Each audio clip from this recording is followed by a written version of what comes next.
नमस्कार, मैं हरीशचंद्र यादव। आप देख रहे हैं रसायन गंगा का यूट्यूब चैनल। स्वागत है आपको अपने इस प्यारे चैनल रसायन गंगा पर। आप जानते हैं जल एक अच्छा विलायक है। इसमें वैसे देखा जाए तो लगभग कुछ ही ऐसे पदार्थ हैं जो नहीं घुल पाते हैं और लगभग सारे पदार्थ घुल जाते हैं। और जो नहीं घुलता है वो स्वयं अपने आयनों के रूप में खुद अपने आप में विलीन होकर के पिघल करके आयनों के रूप में टूट जाता है।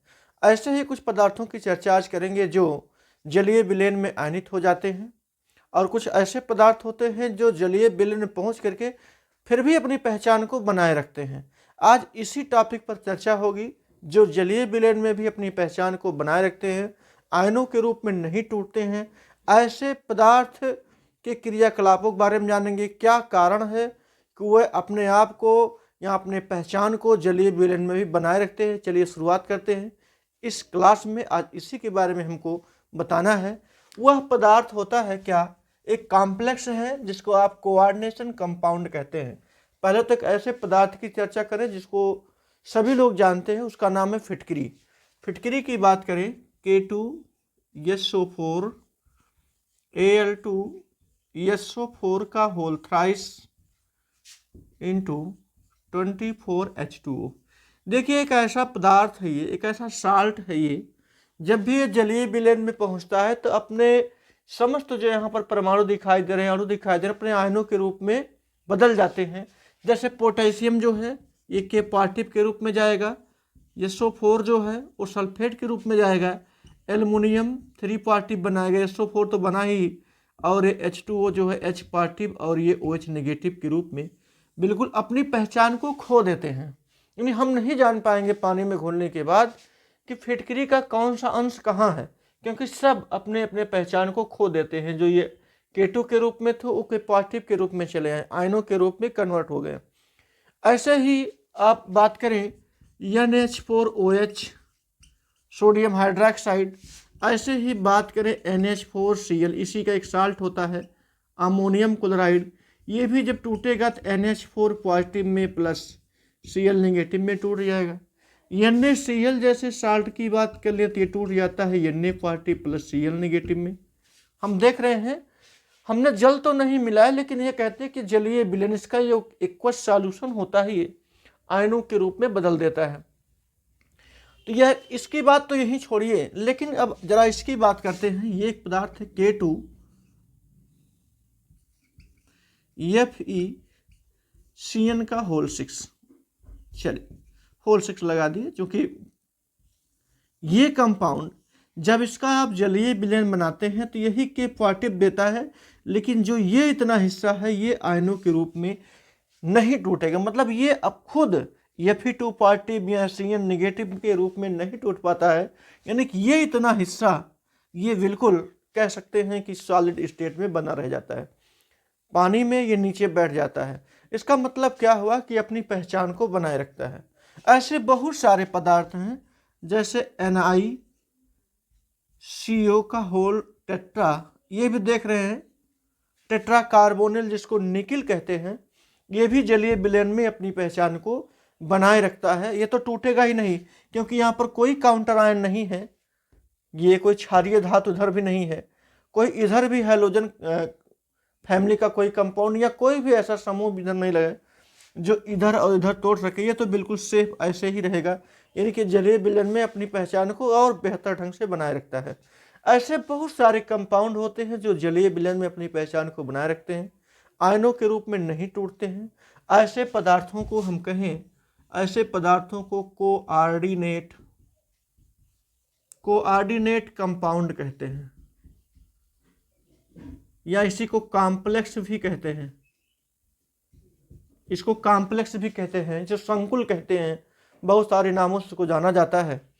तो आज हमें यही जानना है कि आखिरकार क्या रीजन होता है कि जो जलीय विलयन में अपनी पहचान को बनाए रखते हैं, कौन कौन से इसके जो कारक हैं वो सहायक होते हैं। चलिए आज उसी पर चर्चा करते हैं। आप वीडियो पर शुरू से लेकर के अंत तक जरूर बने रहिएगा। यदि आप मेरे चैनल पर नए हैं तो चैनल को सब्सक्राइब भी करिए, और साथ साथ सब्सक्राइब के बगल में एक घंटी का चिन्ह बना हुआ है, उसको बेल आइकन कहते हैं, उसको जरूर प्रेस करिए ताकि आपको हमारा वीडियो सबसे पहले पहुंच सके। तो चलिए शुरू करते हैं। आज हम बात करेंगे इसी की, कोऑर्डिनेट कंपाउंड की। एक बात और जानिए, इस प्रकार के कंपाउंडों का अध्ययन सर्वप्रथम बर्नर ने किया था, क्योंकि हर किसी केमिस्ट्री का कोई पिता होता है, वो है बर्नर।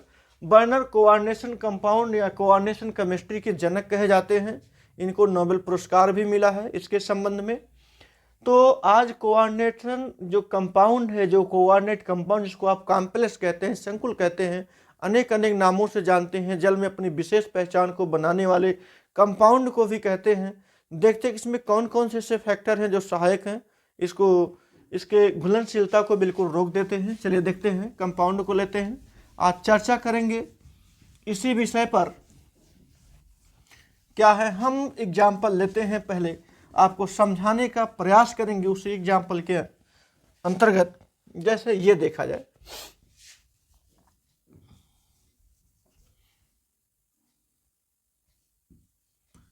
लेंगे K4Fe का होल 6, ऐसे कर देते हैं। अच्छा, जब इसे आप तोड़ेंगे, सपोज कि ये तोड़ रहे हैं इसको, तो ये टूटता है 4K पॉजिटिव में प्लस यहाँ पर FeCN के होल 6 और ये 4 नेगेटिव में टूट जाता है। इस प्रकार से टूट जाता है। देख लें, ये इतना जो हिस्सा है ये इनसॉल्युबल है, ये हिस्सा नहीं टूटने वाला है। जो साइनोफेरेट बचा हुआ ये नहीं टूटेगा, बल्कि ये पोटेशियम अलग होकर के इसको आयन के रूप में प्रदर्शित कर सकता है, लेकिन ये हिस्सा नहीं टूटेगा। चलिए देखते हैं इसमें कौन कौन से। देखिए, ये आप समझाने का प्रयास करेंगे यहीं पर। जो पोटेशियम है ये एक काउंटर आयन है, ये सहायक है, ये इसकी सहायता प्रदान करता है। यानी कि दोनों ये इतने हिस्से को, जिसको आप कहेंगे कोऑर्डिनेट स्फीयर, हम इसका नाम लिख देते हैं, इसको बोलते हैं कोऑर्डिनेट स्फीयर।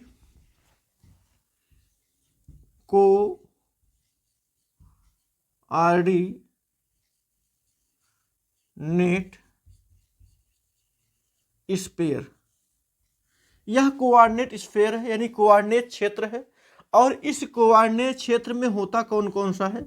इस कोऑर्डिनेट क्षेत्र में सीएम होता है, प्लस इसमें लिगेंड होता है।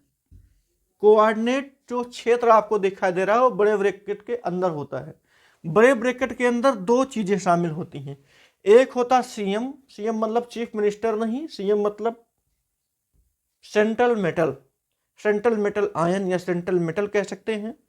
और उसके साथ होता है लिगेंड। देखिए, सबसे महत्वपूर्ण भूमिका होती है इस लिगेंड की, और कहीं न कहीं उससे महत्वपूर्ण भूमिका होती है सीएम की। ऐसा क्यों कह रहे हैं? क्योंकि सीएम का मतलब हो गया सेंट्रल मेटल, जिसको आपने Fe दिखाया। और याद रखेंगे, ये जो सीएम होता है प्रायः डी ब्लॉक का एलिमेंट होता है।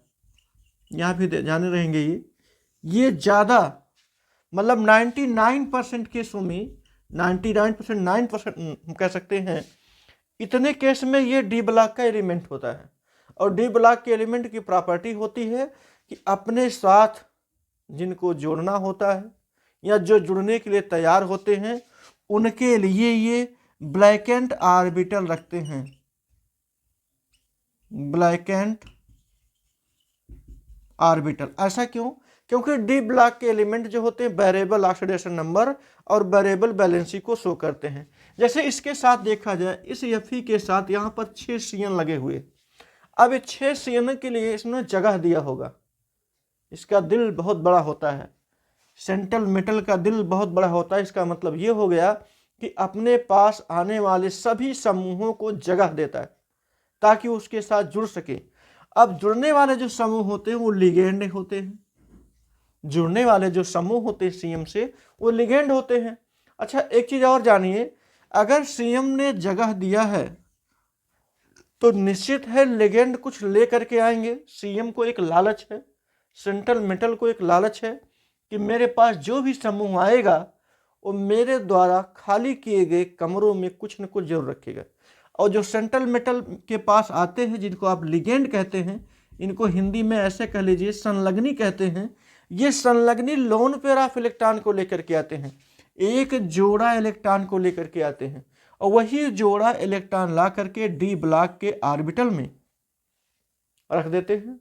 और जब डी ब्लॉक के ऑर्बिटल में रखेंगे तो सेंट्रल मेटल और लिगेंड के बीच में जो ये यहाँ पर सीएम कहते हैं, यहाँ पर लिगेंड कहते हैं, सीएम और लिगेंड के बीच में जो बांड बनाया जाता है वह कोऑर्डिनेट बांड होता है। यहाँ देखेंगे ये है सेंट्रल मेटल को जो घेर करके रखते हैं, वैसे वो लिगेंड कहलाते हैं, संलग्नी कहलाते हैं।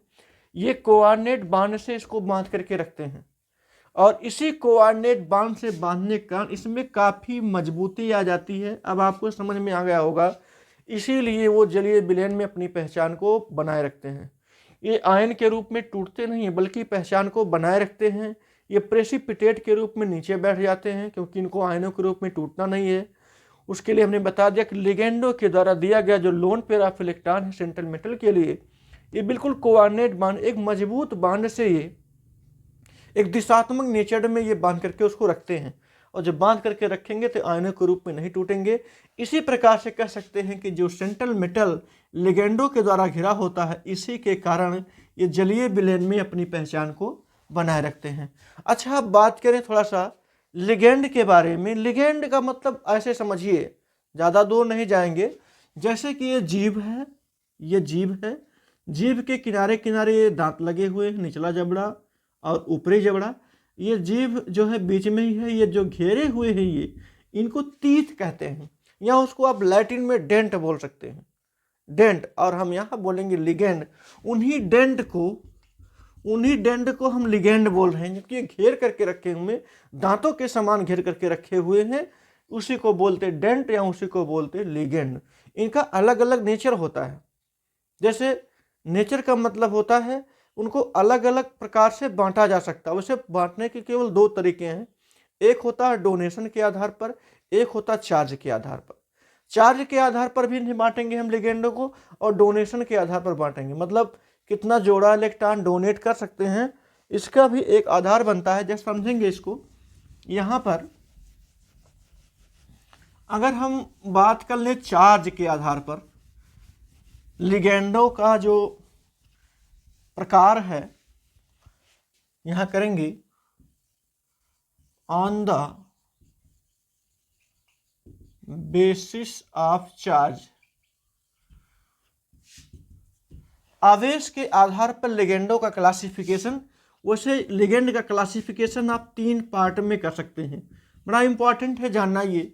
वो 3 पार्ट्स कौन कौन से होते हैं? एक होता है पॉजिटिव, एक होता है निगेटिव, कुछ लिगेंड होते हैं निगेटिव फॉर्म में होते हैं, कुछ होते हैं न्यूट्रल होते हैं, बिल्कुल उदासीन होंगे। जैसे पॉजिटिव की बात कर ले NH4, यह भी एक ऐसा लिगेंड है कि जो पॉजिटिव नेचर में होते हुए भी कोऑर्डिनेट बांड बनाने की क्षमता रखता है। NO हो गया, ये भी क्या है, पॉजिटिव नेचर में होते हुए भी कोऑर्डिनेट बांड बनाने की क्षमता रखता है, इसलिए इसको हम बोलेंगे पॉजिटिव लिगेंड हो गया। आगे बात करें निगेटिव लिगेंड की बात करें, CN हो गया, साइनाइड जिसको बोलते हैं, OH हो गया, बिल्कुल ये भी निगेटिव होता है, जैसे NaOH, KOH, CN में HCN हो गया, KCN हो गया। ये जो CN, अभी इसके पहले जो आपने CN देखा था Fe के साथ जुड़े हुए थे, वही CN था। हाइड्रोक्सो हो गया, ये हो गया, SO4 हो गया, इसके पास 2 नेगेटिव चार्ज होता है, C2O4, इसके पास भी 2 नेगेटिव चार्ज होता है। तो ऐसे लिगेंड जो होते हैं ये निगेटिव लिगेंड कहलाते हैं। चार्ज नहीं दिया रहेगा लिगेंड में, केवल ऐसे SO4 दे दिया जाएगा, OH दे दिया जाएगा, CN दे दिया जाएगा, Cl दे दिया जाएगा, Br दे दिया जाएगा, आयोडीन दे दिया जाएगा, चार्ज नहीं दिखाई देगा। ये आपको स्वयं जानना पड़ेगा निगेटिव लिगेंड है या पॉजिटिव है। अभी न्यूट्रल भी देख लेंगे। तो इस प्रकार से ये जो लिगेंड होते हैं ये भी कोऑर्डिनेट बांड बनाने में सहायक होते हैं। डी ब्लॉक के तत्वों को ये भी जोड़ा इलेक्ट्रॉन देते हैं, लेकिन ये चार्ज नहीं दिखाई देंगे। आपको जानना पड़ेगा नेगेटिव लिगेंड होते हैं। न्यूट्रल की बात करें, सबसे अच्छा लिगेंड है H2O, H2 हो गया, NH3 हो गया, CO हो गया। ये सारे लिगेंड जो होते हैं, EDTA हो गया जिसको ईडिटा बोलते हैं, पायरिडीन हो गया, EN इसको एथिलीन डाइएमीन भी कहते हैं। ये सारे जो लिगेंड होते हैं ये न्यूट्रल फॉर्म में होते हैं। देखिए यहाँ पर तो कोई चार्ज वैसे भी नहीं है, यहाँ पर कोई चार्ज वैसे भी नहीं है, इनको तो वैसे न्यूट्रल मानेंगे, लेकिन इन सब पर भी चार्ज वहाँ पर नहीं दिखाई देंगे।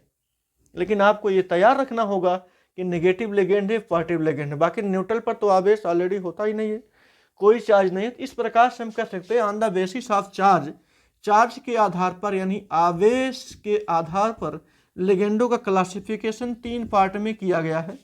एक पॉजिटिव है, एक नेगेटिव है, एक न्यूट्रल है। दूसरा भी तरीका है, आप इसका स्क्रीनशॉट ले लीजिए। दूसरा भी तरीका है ये लिगेंड को क्लासिफाइड करने का। दूसरा तरीका है, हम लिख देते हैं उसको, on the basis of donation.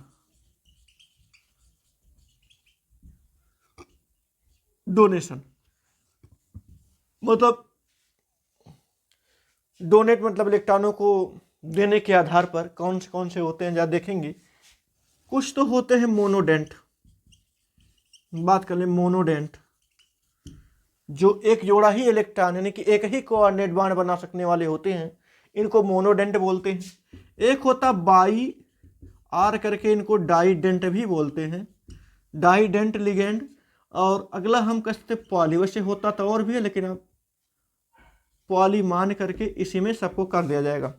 देखिए मोनोडेंट लिगेंड में बिल्कुल चार्ज के आधार पर आप बंटवारा मत करिएगा, क्योंकि बहुत से ऐसे हैं जो चार्जेबल हैं, नेगेटिव पॉजिटिव या न्यूट्रल भी होते हैं, वो मोनोडेंट का भी काम करते हैं। कुछ ऐसे भी होते हैं जो डाइडेंट का काम करते हैं, नेगेटिव भी होते हैं, पॉजिटिव भी होते हैं, न्यूट्रल भी होते हैं। तो आप उस पर मत जाइएगा, जो पहले वाला था वो केवल on the basis of charge था, आवेश के आधार पर। यहाँ पर मोनोडेंट की बात कर लें, जैसे बात कर लें NH3, इसके पास एक जोड़ा इलेक्ट्रॉन होता है, वही उसको डोनेट करने का कार्य करेगा। H2O की बात कर लें, यहाँ पर इसके पास 2 लोन पेयर ऑफ इलेक्ट्रॉन है, लेकिन रूल ये है कि उसको एक ही जोड़ा इलेक्ट्रॉन देगा। ये एक ही परमाणु से 2 जोड़े इलेक्ट्रॉन नहीं दिए जा सकते हैं, इसलिए एक जोड़ा इलेक्ट्रॉन देगा, इसलिए इसे भी कैटेगरी इसका होगा मोनोडेंट लिगेंड का। इसी प्रकार से CN हो गया, इसी प्रकार से OH हो गया, CO हो गया, NO हो गया, ये सब जो होते हैं ये मोनोडेंट लिगेंड की कैटेगरी में आते हैं। Cl हो गया या हैलोजन परिवार का कोई एलिमेंट हो गया, यह मोनोडेंट लिगेंड का ही कार्य करेगा। बात आती है डाइडेंट लिगेंड की या बाइडेंट की लिगेंड, जैसे C2O4 की बात कर लें। C2O4 पर 2 नेगेटिव चार्ज होता है, या इसको हम ओपन कर लें तो ये होता है COO नेगेटिव, COO नेगेटिव। देख रहे ये भी इलेक्ट्रॉन डोनेट करेगा, ये भी इलेक्ट्रॉन डोनेट करेगा। अब दोनों अलग अलग पोजीशन पर स्थित हैं, ये डोनेट कर सकते हैं, इसलिए इनको हम बाइडेंट लिगेंड कहते हैं। C2O4 2 नेगेटिव होता है, लेकिन लगा नहीं रहेगा वहाँ पर 2 नेगेटिव। हमने बताया कि लिगेंड पर कोई चार्ज वहाँ पर नहीं दिखाई देगा, लेकिन अब आपको ये जानना होगा कि चार्जेबल है या बिना चार्ज के है, तो ये बाइडेंट लिगेंड हो गया। ऐसे ही EN हो गया, EN को एथिलीन डाइअमीन कहते हैं। ऐसे CH2 यहाँ पर NH2, यहाँ पर NH2। देखिए ये बड़ा है ये कंपाउंड, इसीलिए इसको हम छोटे रूप में दिखा रहे हैं ताकि समझ में भी आ जाए। इसी को एथिलीन डाइअमीन कहते हैं, इसको शॉर्ट फॉर्म में लिख दिया जाता है EN। यहाँ पर देख रहे हैं ये भी डोनेट करेगा, ये भी डोनेट, दोनों EN तो है इसी में, लेकिन दोनों अलग अलग पोजीशन पर है, इसलिए ये कोऑर्डिनेट बॉन्ड बनाने में सहायक होंगे। चलिए इसी प्रकार से पॉलीडेंट लिगेंड की बात करें कि एक अच्छा नाम आता है EDTA। आप जानिए EDTA क्या होता है। इसका फुल नेम ये होता है एथिलीन डाइअमीन टेट्रा एसीटेट। ये बहुत बड़ा है, अभी आपको दिखा दें। एथिलीन की बात कर लें तो CH2 double bond single bond CH2, ये हो गया एथिलीन। एथिलीन फिर डाइअमीन की बात किया है, यहाँ पर हम कर लेते हैं NH2 ENH2, समझेंगे यहाँ पर एथिलीन डाइअमीन हो गया। लेकिन कह क्या रहा है, टेट्रा एसीटेट। अब इसी जो 2 हाइड्रोजन है इसको हटा दीजिए, यहाँ पर CO नेगेटिव, यहाँ पर CO नेगेटिव, यहाँ के दोनों हाइड्रोजन को हटा देंगे। इसके साथ हम COO नेगेटिव और COO नेगेटिव, यहाँ पर देख रहे हैं ये भी कोऑर्डिनेट बॉन्ड बनाएगा। एक हो गया, एक ये 2 हो गया, इसके पास लोन पेयर है ही, ये 3 हो गया, इसके पास भी लोन पेयर 4 हो गया, एक ये 5 हो गया, एक ये 6 हो गया, यानी कि 6 कोऑर्डिनेट बॉन्ड बनाने की क्षमता रखता है। आपको समझ में आया होगा। एथिलीन है, यहाँ तक थे तो डाइअमीन था। टेट्रा एसीटेट की बात किया है ये, इसलिए 1 2 3 और 4 COO negative, COO negative, COO negative, COO negative, कुल मिलाकर के यहाँ पर 4 टेट्रा एसिड मतलब 4 एसीटेट फार्म में होंगे। ये चारों को हमने लगा दिया तो नाइट्रोजन तो लोन पेयर ऑफ इलेक्ट्रॉन रखता हो तो डोनेट करेगा ही।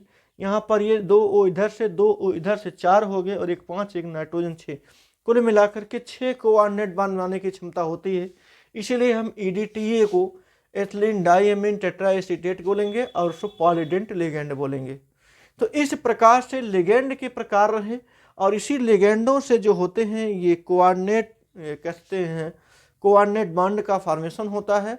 और ये फॉर्मेशन होगा किसके साथ? सेंट्रल मेटल के साथ, और बड़े ही जटिलता के साथ ये बधे होते हैं, जिससे इनका आयनन या जल में विलायकीकरण नहीं हो पाता है, जिसके फलस्वरूप ये जल में या जलीय विलयन में अपनी विशेष पहचान को बनाए रखते हैं।